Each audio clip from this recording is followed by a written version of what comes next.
Hello everybody, in today's video I'm going to show you how you can add space before and after paragraph in Google Docs.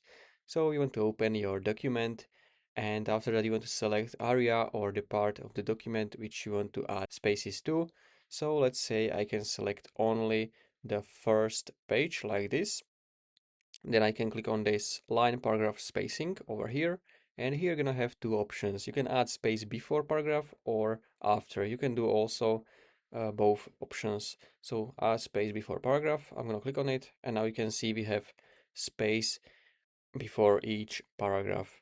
You can do also the same with the. You can also do after. So I'm gonna select it.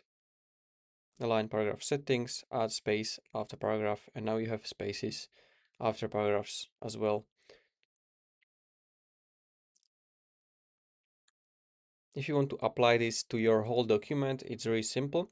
You can basically press Ctrl+A or Command if you are on Mac, and this is going to select everything, so all of the pages you have, and then you can go to line and paragraphs, and you can add space before paragraph or after paragraph. So this is all for this video. If you found this video helpful, consider subscribing for more tutorials like this one.